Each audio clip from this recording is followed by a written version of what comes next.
ലോകത്തെ മുഴുവൻ വെല്ലുവിളിച്ചുകൊണ്ടും പല രാജ്യങ്ങളെയും കീഴടക്കുമെന്നൊക്കെ ഗീർവാണം വിട്ടു നടക്കുന്ന നിയുക്ത അമേരിക്കൻ പ്രസിഡന്റ് ഡൊണാൾഡ് ട്രംപും യുദ്ധങ്ങൾക്ക് മുഴുവൻ അത്യാധുനിക ആയുധങ്ങൾ എത്തിച്ചു കൊടുക്കാൻ ഒരു മടിയുമില്ലാത്ത അമേരിക്കൻ പ്രസിഡന്റ് ജോ ബൈഡന്റെയും മികവ് എന്തുകൊണ്ടാണ് അമേരിക്കയെ വിഴുങ്ങുന്ന കാട്ടുതീ അണയ്ക്കാൻ മാത്രം വളരാത്തത് എന്ന് തോന്നുന്നില്ലേ? ഈ സന്ദർഭത്തിൽ അത് വളരെ പ്രസക്തവുമാണ്. അങ്ങനെ തോന്നും വിധത്തിലാണ് കാര്യങ്ങളുടെയൊക്കെ കിടപ്പ്. അമേരിക്കയിൽ പടർന്നു പിടിച്ച കാട്ടുതീയുടെ ചൂട് അമേരിക്കയിൽ മാത്രമല്ല ലോകത്താകമാനം ചൂട് നൽകിയിട്ടുണ്ട്.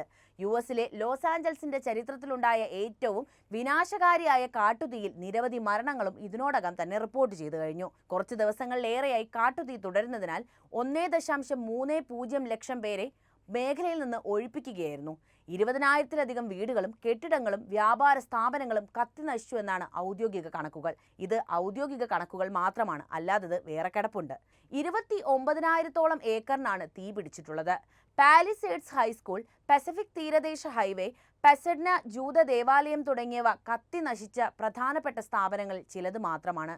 ചൊവ്വാഴ്ച പസഫിക് പാലിസേഡിലുണ്ടായ കാട്ടുതീ ശക്തമായ കാറ്റിനെ തുടർന്ന് മണിക്കൂറുകൾക്കുള്ളിൽ ആയിരക്കണക്കിന് ഏക്കറുകളിലേക്കാണ് വ്യാപിച്ചത്.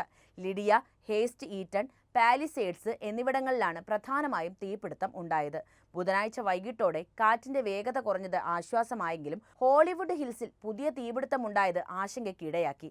തീപിടുത്തത്തിന്റെ പശ്ചാത്തലത്തിൽ പ്രസിഡന്റ് ജോ ബൈഡന്റെ ഇറ്റലി സന്ദർശനം റദ്ദാക്കുകയും ചെയ്തിട്ടുണ്ട്. വിനാശകരമായ കാട്ടുതീ നിയന്ത്രിക്കുന്നതിൽ പരാജയപ്പെട്ടതിന് പ്രസിഡന്റ് ജോ ബൈഡനെയും കാലിഫോർണിയ ഗവർണർ ഗാവിൻ ന്യൂസോമാനെയും നിയുക്ത പ്രസിഡന്റ് ഡൊണാൾഡ് ട്രംപ് വിമർശിച്ച് രംഗത്തെത്തിയിട്ടുണ്ട്. ഹോളിവുഡിലെ പ്രമുഖ നടീനടന്മാരുടെ വീടുകളെല്ലാം ഇതിനോടകം തന്നെ കത്തി നശിച്ചു കഴിഞ്ഞു. ബില്ലി ക്രിസ്റ്റൽ, യൂജിൻ ലെവി, മാർക്ക് ഹാമിൽ, ജെയിംസ് വുഡ്സ്, കാരി എൽവിസ്, മാഡി മൂറിന്റെയും പാരിസ് ഹിൽട്ടണിന്റെയും വീടുകളാണ് നശിച്ചതൊക്കെ. ലോസ് ആഞ്ചൽസിൽ കാട്ടുതീ പടർന്നതിന് പിന്നാലെ അടിയന്തരാവസ്ഥയും പ്രഖ്യാപിച്ചിട്ടുണ്ട്. യുഎസിലെ ലോസ് ആഞ്ചൽസിൽ നാശം വിതച്ച വൻ കാട്ടുതീയിൽ കുറഞ്ഞത് 10 പേർ മരിച്ചതായും 10,000-കണക്കിലധികം വീടുകളും കെട്ടിടങ്ങളും മറ്റ് നിർമ്മിതികളും കത്തി നശിച്ചതായിട്ടും റിപ്പോർട്ടുകൾ വന്നിട്ടുണ്ട്. തീ പൂർണ്ണമായും നിയന്ത്രണ വിധേയമാവാത്തതിനാൽ കൂടുതൽ ആളുകളെ ഒഴിപ്പിക്കാൻ ശ്രമിക്കുന്നതായി അധികൃതർ പറയുന്നുണ്ട്. 35,000 ഏക്കറിലധികം പ്രദേശത്തെ അഗ്നി വിഴുങ്ങുന്നതായി കണക്കാക്കുകയാണ് ഇപ്പോഴുള്ളത്. ഇത് ഏകദേശം സാൻ ഫ്രാൻസിസ്കോയുടെ വലുപ്പത്തോളം വരുമെന്നതാണ് ഇതിന് ഞെട്ടിക്കുന്ന ഒരവസ്ഥ. കുറഞ്ഞത് 1,80,000 ആളുകളോടെങ്കിലും പലായനം ചെയ്യാനുള്ള മുന്നറിയിപ്പ് നൽകിയതായിട്ടും റിപ്പോർട്ടുകൾ പറയുന്നുണ്ട്. ലോകകാര്യങ്ങളിലൊക്കെ വലിയ വീക്ഷണമുള്ള അമേരിക്കയ്ക്ക് ഇവിടെ അടി പതറുന്ന ഒരു കാഴ്ചയാണ് ഇപ്പോൾ കാണാനുള്ളത്. കാലിഫോർണിയയിൽ കാട്ടുതീ പടരുന്നതിനെ തുടർന്ന് ബഹ്റിൻ സന്ദർശനം റദ്ദാക്കിയിരിക്കുകയാണ് American vice president Kamala Harris എന്ന വാർത്തയും പുറത്തു വന്നിട്ടുണ്ട്. കമലാ ഹാരിസ് ഔദ്യോഗിക സന്ദർശനത്തിനായി ഈ മാസം 16-ന് ബഹ്റിനിലെത്തുമെന്നായിരുന്നു അറിയിച്ചിരുന്നത്. അതാണ് ഇപ്പോൾ മാറ്റിവെച്ചിട്ടുള്ളത്. ജനുവരി 20-ന് ഔദ്യോഗിക പദവി അവസാനിപ്പിക്കുന്ന കമലാ ഹാരിസിന്റെ വൈസ് പ്രസിഡന്റ് എന്ന നിലയിലുള്ള അവസാനത്തെ യാത്ര കൂടിയായിരുന്നു ഇത്. ചരിത്രത്തിലെ ഏറ്റവും വലിയ കാട്ടുതീയാണ് ലോസ് ആഞ്ചൽസ് ഇപ്പോൾ അഭിമുഖീകരിക്കുന്നത്. 35,000 ഏക്കറിലധികം പ്രദേശം അഗ്നി വിഴുങ്ങിയതായിട്ടാണ് കണക്കുകൾ. ലക്ഷക്കണക്കിന് ആളുകൾ പലായനം ചെയ്യുകയും ചെയ്തിട്ടുണ്ട്. എന്ത് ചെയ്യണമെന്നറിയാതെ തീ അണയ്ക്കാൻ പറ്റാത്ത ഒരവസ്ഥയിലൂടെയാണ് അമേരിക്ക ഇപ്പോൾ കടന്നു പോകുന്നത്. കാലിഫോർണിയ സംസ്ഥാനത്തെ വിവിധ മേഖലകളെ വിഴുങ്ങിയ അസാധാരണമായ കാട്ടുതീ വിതച്ചത് വലിയ നാശം തന്നെയാണ്. ജനുവരി 9 വരെ മാത്രം മൊത്തം 30,000-ത്തോളം ഏക്കറാണ് കത്തി നശിച്ചത്. ഒന്ന് ആലോചിച്ച് നോക്കൂ, എത്രത്തോളം സ്ഥലമാണ് കത്തിയത് എന്ന്. തീ വിഴുങ്ങി എന്ന് പറയുമ്പോൾ ഇനി കുറച്ചു കാലത്തേക്ക് അവിടെ ഒന്നും ചെയ്യാൻ പോലും പറ്റില്ല. അങ്ങനത്തെ ഒരു അവസ്ഥയാണ് അവിടെ ഉള്ളത്. കാലിഫോർണിയയെ വിഴുങ്ങിയ കാട്ടുതീയിൽ എന്ത് ചെയ്യണമെന്നറിയാതെ അമേരിക്കൻ ഭരണകൂടം പകച്ചിരിക്കുമ്പോൾ അമേരിക്കൻ ജനതയുടെ ശക്തമായ പ്രതിഷേധത്തെയാണ് ബൈഡൻ ഭരണകൂടം അവസാന നാളുകളിൽ ഇപ്പോൾ നേരിടുന്നത്. ഒരു ദുരന്ത ഭരണകൂടമായി ഇതിനകം തന്നെ ബൈഡൻ ഭരണകൂടം മാറിക്കഴിഞ്ഞിട്ടുണ്ട് എന്ന വസ്തുത പറയാതെ വയ്യ.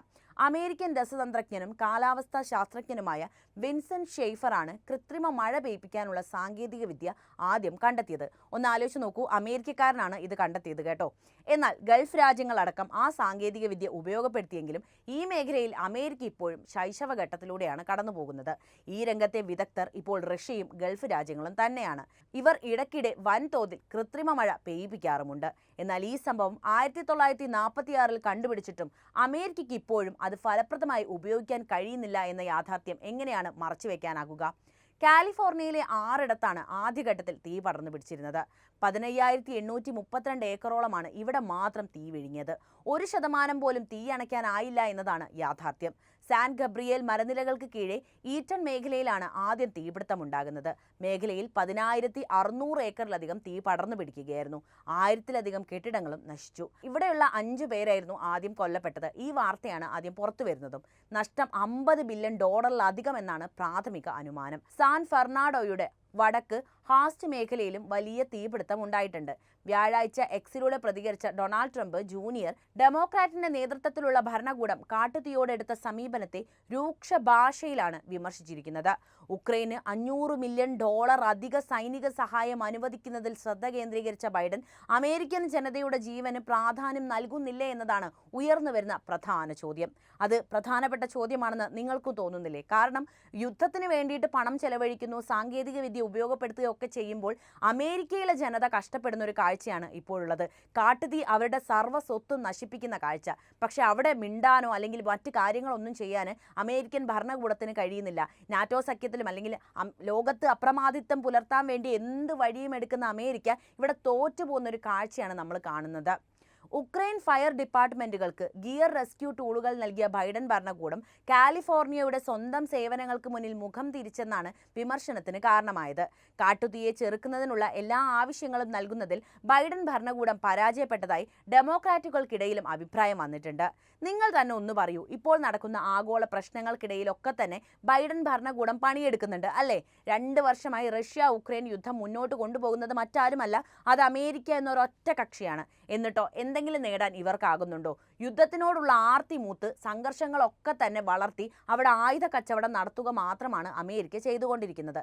പ്രത്യേകിച്ച് ബൈഡൻ ഭരണകൂടം അതിലേക്ക് മാത്രമാണ് ശ്രദ്ധ കേന്ദ്രീകരിച്ചത് എന്നത് പറയാതെ വയ്യ. എന്നാൽ ചരിത്രത്തിലെ ഏറ്റവും വലിയ കാട്ടുതീയാണ് ഇപ്പോൾ അമേരിക്കയ്ക്ക് മുകളിൽ വന്നത്.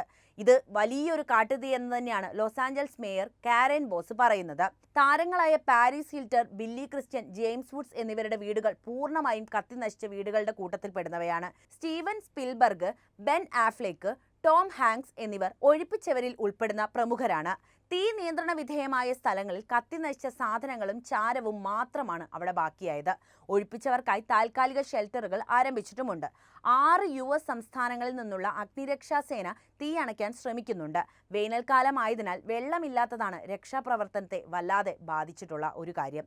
പ്രതിസന്ധി പരിഹരിക്കാനുള്ള ശ്രമങ്ങൾ നടത്തിയിട്ടും US-ലെ കാട്ടുതീ നിയന്ത്രിക്കുന്നതിൽ ജോ ബൈഡന്റെ ഭരണകൂടം കാര്യമായ വെല്ലുവിളികൾ നേരിടുന്നുണ്ട്.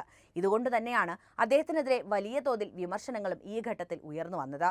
ബൈഡന്റെ സർക്കാരിന് കീഴിൽ തന്നെ അമേരിക്കയിൽ കാട്ടുതീ ആവർത്തിക്കപ്പെട്ടിട്ടുണ്ട്. ഇത് ആദ്യത്തെ സംഭവമല്ല എന്നാണ് ഞാൻ പറയുന്നത്. പ്രത്യേകിച്ച് പടിഞ്ഞാറൻ സംസ്ഥാനങ്ങളിലാണ് ഇത് സംഭവിച്ചിട്ടുള്ളത്.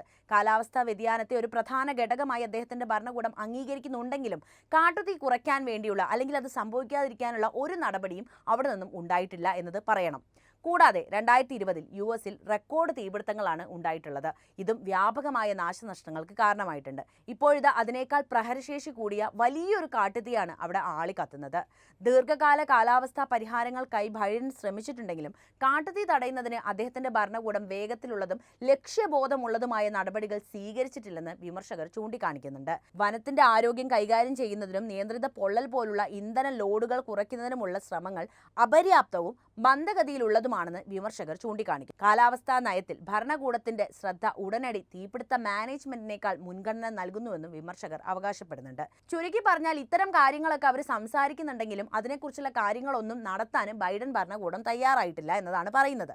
ബൈഡന്റെ ഭരണകൂടം $1 ബില്യൺ സംരംഭം ഉൾപ്പെടെ ഫോറസ്റ്റ് മാനേജ്മെന്റിനായിട്ട് ധനസഹായം അനുവദിച്ചിട്ടുണ്ട്. ഒന്ന് ആലോചിച്ച് നോക്കണം, $1 ബില്യൺ ആണ്.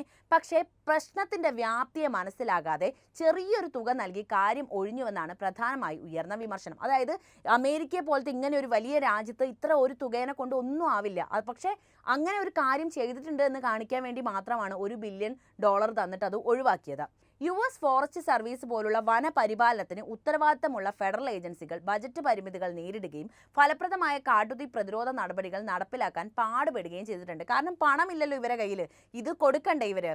ചുരുക്കത്തിൽ ബൈഡൻ ദീർഘകാല കാലാവസ്ഥാ പരിഹാരങ്ങളിൽ ശ്രദ്ധ കേന്ദ്രീകരിച്ചിട്ടുണ്ടെങ്കിലും അടിയന്തര കാട്ടുതീ പ്രതിസന്ധിയോടുള്ള അദ്ദേഹത്തിന്റെ ഭരണകൂടത്തിന്റെ പ്രതികരണം അപര്യാപ്തമാണെന്ന് വിമർശകർ പറയുന്നുണ്ട്. വനപരിപാലനം, തയ്യാറെടുപ്പ്, രാഷ്ട്രീയ ഏകോപനം എന്നിവയിലെ പരാജയങ്ങൾ കാട്ടുതീ ഫലപ്രദമായി നിയന്ത്രിക്കുന്നതിൽ തടസ്സമായ ഘടകങ്ങൾ തന്നെയാണ്. ഇതെല്ലാം ബൈഡൻ ഭരണകൂടത്തിന്റെ പിഴവുകളാണ് എന്നത് നമുക്ക് പറയാതെ വയ്യ. ഒരു കാര്യം കൂടി എനിക്ക് പറയാനുണ്ട്. എല്ലാം ഉണ്ടായിട്ടും ഒന്നുമില്ലാത്ത അവസ്ഥയിലേക്കാണ് അമേരിക്ക ഇപ്പോൾ കടന്നു ചെല്ലുന്നത്. ആണവായുധങ്ങളും ഭൂഖണ്ഡാന്തര മിസൈലുകളും പുതിയ പോർ വിമാനങ്ങളും അതിൻ്റെ സാങ്കേതിക വിദ്യയും ഒക്കെ അപ്ഡേറ്റ് ചെയ്യുമ്പോൾ എന്തുകൊണ്ടാണ് നിങ്ങൾ അമേരിക്കൻ ജനതയുടെ ജീവനും സ്വത്തിനും വില നൽകാത്തത് എന്ന് ചോദിക്കാതെ എങ്ങനെയാണ് ഇത് അവസാനിപ്പിക്കാൻ കഴിയുക? ഇറാൻ ഇസ്രായേൽ സംഘർഷവും റഷ്യ ഉക്രൈൻ യുദ്ധവും ഒക്കെ ലൈവാക്കി നിലനിർത്തുമ്പോഴൊക്കെ കാണിച്ച ആ അമേരിക്കൻ സാമർത്ഥ്യം എവിടെ പോയി? ഗ്രീൻലാൻഡും പനാമ കനാലും എന്തിന് കാനഡയ്ക്ക് വരെ വില പറഞ്ഞ ട്രംപിനും ഇവിടെ എന്താണ് പറയാനുള്ളത്? നിങ്ങളുടെ അഭിപ്രായം എന്തായാലും കമൻറ്റായി രേഖപ്പെടുത്തുക. ഒപ്പം ഈ അറിവുകൾ എല്ലാവരിലേക്കും എത്താനായി വീഡിയോ ഒന്ന് ലൈക്ക് ചെയ്യാനും ഷെയർ ചെയ്യാനും പ്രത്യേകം ശ്രദ്ധിക്കുമല്ലോ.